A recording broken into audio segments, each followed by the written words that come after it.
first panelist is Ms Lemieux.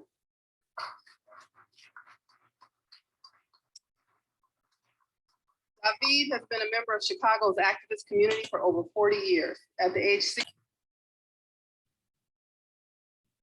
16 in 1969, he was the second youngest member of the Illinois chapter of the Black Panther Party. David was not an actor when given the opportunity by Sam to appear at age 19 in The Spook Who Sat by the Door. In 1982, David began a 26-year career with the Chicago Police Department, where he used his position and authority as a vehicle to serve the people. David was the subject of a short film called From Black Panther to Homicide Cop, which was produced and directed by DuSable Museum's own withRomney and Masequa Myers. Currently, David gives seminars facilitated by the Black Star Project entitled Keeping Our Children Out of the Just Us System. He's still active with the Illinois Black Panther Party History Project and other efforts committed to preserving our true history and the continuation of our struggle.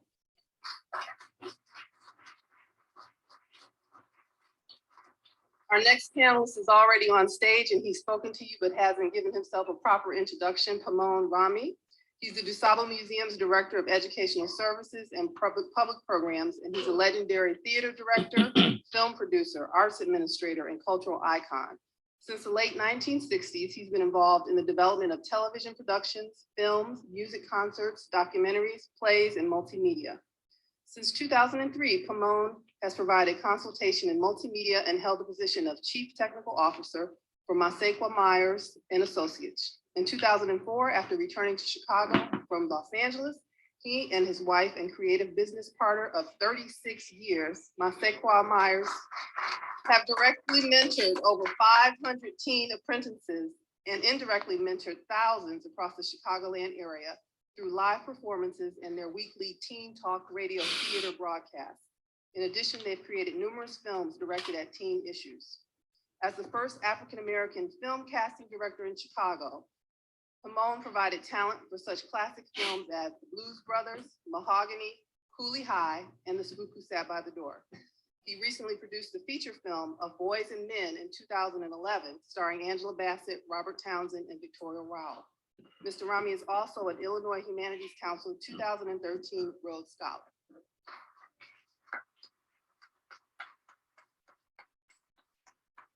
And our third panelist is Jacqueline Stewart. Jacqueline is an associate professor in the departments of radio, television, film, and African American studies at Northwestern University, and she received her PhD from the University of Chicago. Her research and teaching focus on African American film, literature, moving image archiving and preservation, and Chicago media history. She's the author of the book Migrating to the Movies, Cinema and Black Urban Modernity, and her essays have appeared in numerous journals.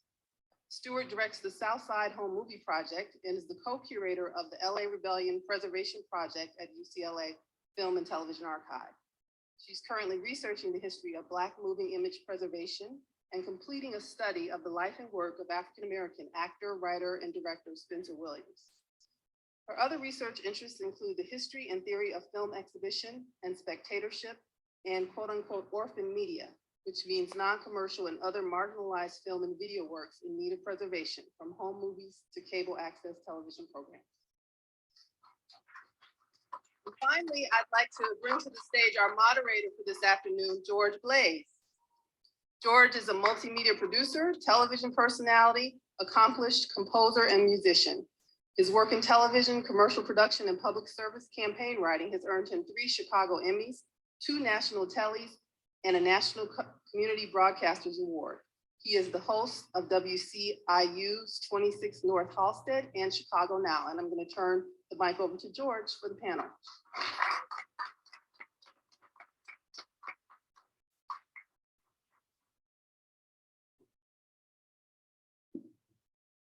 All right, you know, it's interesting, about 7 or 8 years ago, I had the privilege of being a co-producer of a film series called Patchworks that we used to do at the Hot House Center for International Performance and Exhibition. And one of the films that we did was The Spook Who Sat by the Door. And it's just kind of interesting how years later, I'm back here on the panel discussing this film one more time. So, you know, despite the fact that I never got rich in television, I know I'm doing something right.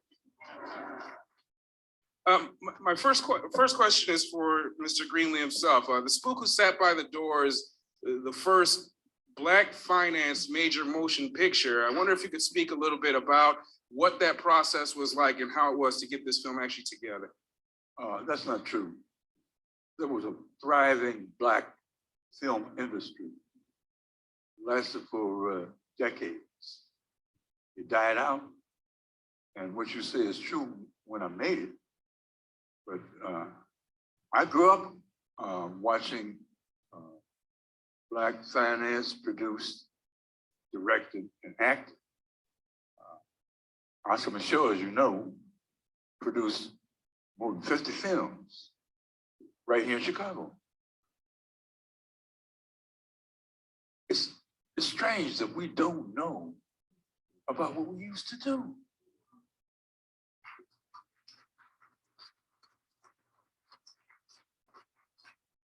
Now, there was a film theater not far from where I grew up called the NRA. And it was owned by a tiny Jewish progressive. Now, on Sunday, Monday, and Tuesday, Wednesday, he would screen Hollywood films, okay? Thursday, Friday, and Saturday, he screened Black films. So I grew up watching the Black films. So it never occurred to me that I would have to go to Hollywood to do what my heroes had done.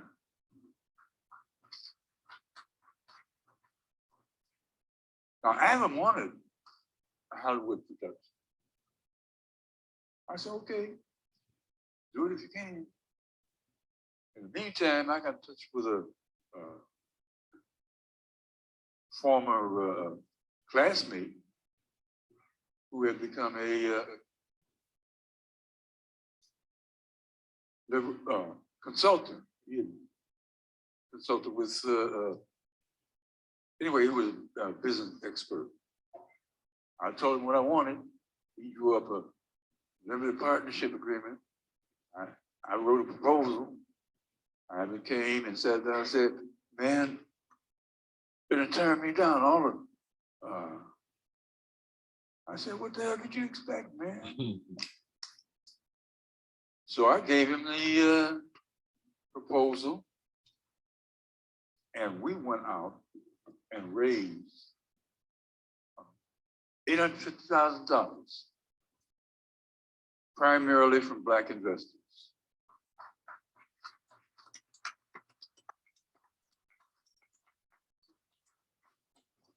Don't tell me that Black people don't support. I wouldn't be here without the support of Bay Moon. I wouldn't have made the film without the support of Black people.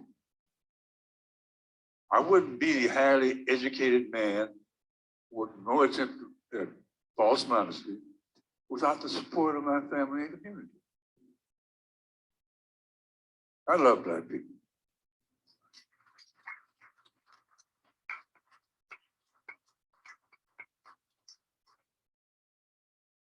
We love you too, Sam.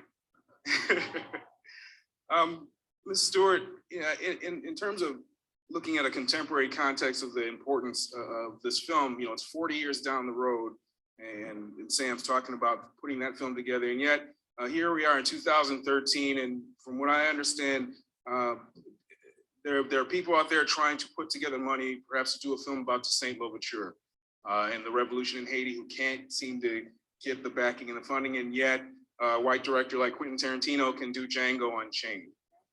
There are still many issues in the film industry. I wonder if you could talk a little bit about the importance of this Poo Poo Sat by the Door in this context of what's going on in film today. It's a great question. First of all, I just want to say thank you. It's really an honor to be here, part of this celebration and part of this conversation. So I'll be brief so we can get to you guys' questions. I know you probably have many. I think that one of the issues that Mr. Greenlee was just talking about in terms of trying to get Black support to create Black authored films, Black financed films, continues to be a huge struggle.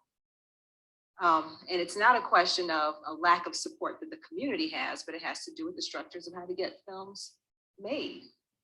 I mean, one of the most important aspects of the history of this film is that it was suppressed for many years. It got theatrical distribution, and then it disappeared from the theaters. And I don't think it's too surprising why that happened in terms of the content of the film. In what you said just now, the same thing, the same exact thing happened with a movie called Black Klansman, The Black Klansman. A true story actually happened. But that movie was rated poorly. And the fact that it actually happened, a documentary, basically, something that was a reproduction of something that was a real true life story, it wasn't fiction. Fiction gets more attention. And so that tells me that people would rather live in a fantasy world. I digress. It's a really good documentary that was made about the making of the spook who sat by the door called Infiltrating Hollywood. And I think it was on TV just a couple of days ago. You have a chance to see it. It was made by Christine Acom. One of the things, Mr. Greenlee is in the film and talks quite a bit about the making of the film. And one of the things that's pointed out there is that it was extremely difficult to make a thoughtful film like this in an era that we now think of as the so-called Blaxploitation era. So one of the things that and Mr. Greenlee can fill us in on this, but they sort of passed it off to the distributor as if it was one of these action films, right? As if it was like Shaft or Superfly or something like that. And I think that contemporary Black filmmakers, just like contemporary Black musicians and other artists, continue to have to try to present their work as if it's doing something that it really isn't intended to do in order to get the backing that it needs to get large audiences. So it's so important that this film is being seen by people now, because now we can appreciate what the messages that he was trying to convey that audiences didn't really get a chance to see at the time. Mr. Lemieux,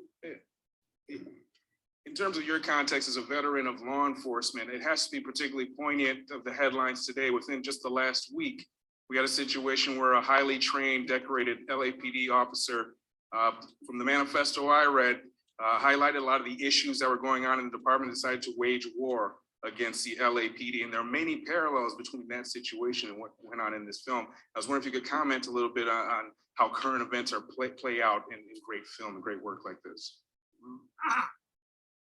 First of all, if anyone read the manifesto that he wrote, other than his personal musings about particular things, everything he said about the police is true. They're not our friends. The system that they represent is not our friends. I'm gonna stop and go back just a little bit, but I'm also gonna make sure that you guys understand who he's speaking of. They're speaking about and they didn't say that he was a decorated Marine. I'm sorry, Navy frog, decorated, highly trained Navy frog, who was now a police officer in Los Angeles, LAPD. He exposed the fact that the people in the Rodney King beating are still now, if not retired, never chastised. In fact, they have been made high ranking. One of them, if I'm not mistaken, made it to the youngest, the rookie who participated in that Rodney King beating, made it to the rank of chief of police. Okay, so let's finish this. This is about Chris Dorner. If you don't know about him, I've done a video on him before. You really need to go look him up. Other than his personal musings about particular things, everything he said about the police is true. They're not our friends. The system that they represent is not our friends. It wasn't our friends in 1972, 1952, 1942, 1932, 1832, 1732, 16, and it is what it is. Okay, as far as what he did, anytime a Black man exhibits that sort of rage, they act like they're shocked. I'm shocked that it doesn't happen more often. Exactly. Okay. It's either a testimony to our intestinal fortitude or to our cowardice that it doesn't happen more often. And I'm not. Whoa. I mean, I'm saying it's Hey, something I to gotta do it reflect again. on. I gotta do that again because it was Okay, beautifully every said. day. It's either a testimony to our intestinal fortitude or to our cowardice that it doesn't happen more often. And I'm not saying that, I mean, I'm saying it's something to reflect on.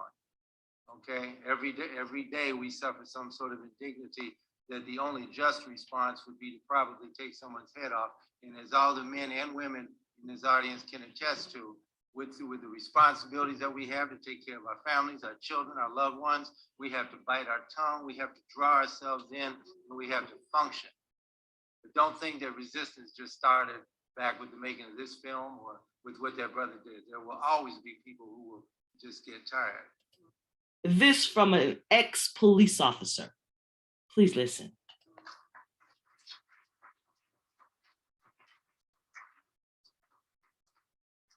Mr. Romney, in terms of you were the casting director on this film, tell me a little bit about the rest of the crew putting this together. Who were the people? What was the makeup? What was the demographic of your filmmaking crew? You know, first of all, Sam and Ivan both were ahead of their time in terms of their commitment to making this project. A lot of times today, people talk about the fact that violence that appears in television and video games doesn't have an impact on people, which is why a lot of times they continue to have the impact that they have on young people. But when it came to this film, the assumption was that the film would have an impact on people, which is why they snatched it and wouldn't allow people to see it.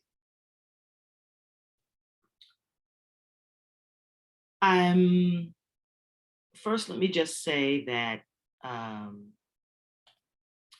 apologize to my viewers if you haven't heard from me lately. It's simply because I've said all that there is for me to say regarding the treatment of our people and our the importance of standing up to human rights violations. So having said that, I'll say this.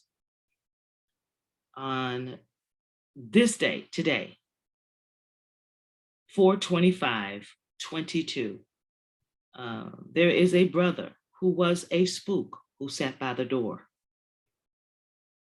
He did 20 years in the military, and then they broke him down to a private and told him, you can leave. So he left, but they really couldn't mess with him because he knew too much. He was that spook who sat by the door. And he walked away quietly as if, yeah, I'm fine, no problem. I get it, I understand. And proceeded to train the people in his community with the same exact training that was given to him in his 20-year service.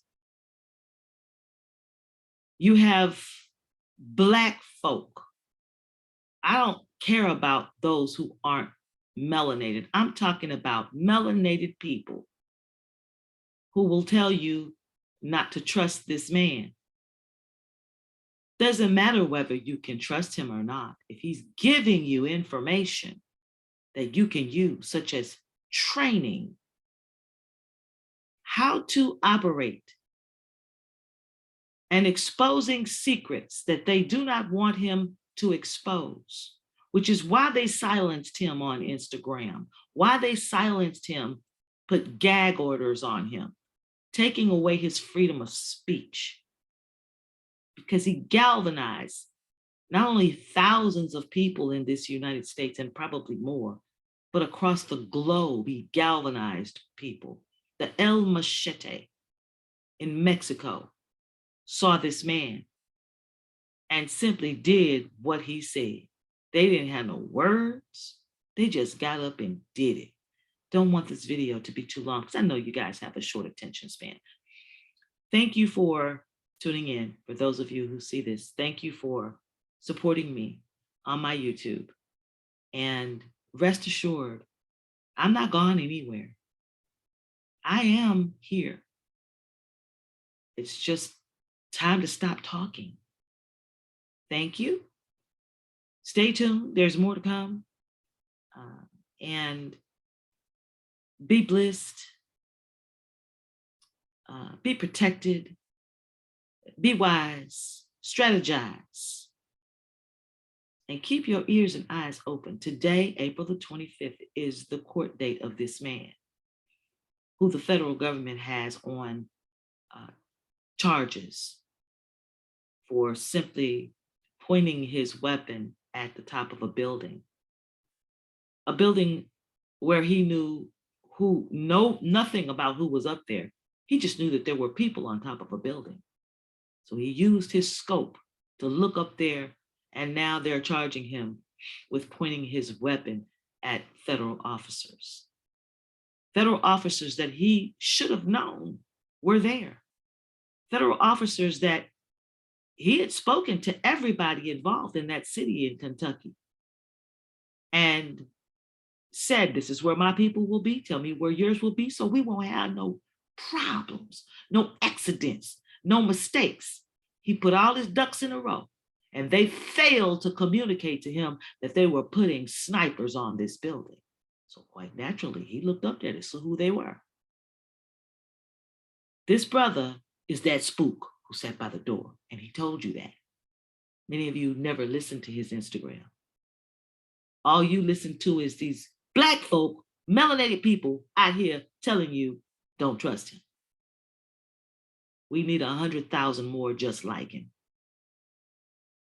We need 100,000 more just like him. Stand up. My military people, you know what's going on. They trained you. You know. If you're guilty of knowing, saying nothing, doing nothing, and helping them, then you're going down with them because they're going down, and we don't have to do it. We don't have to. They're going down all by themselves and fighting too many wars on too many fronts. You guys, I'll get back with you and let you know the outcome. But we are not going to be happy if the outcome ain't what it's supposed to be. Exonerate Grandmaster Jay.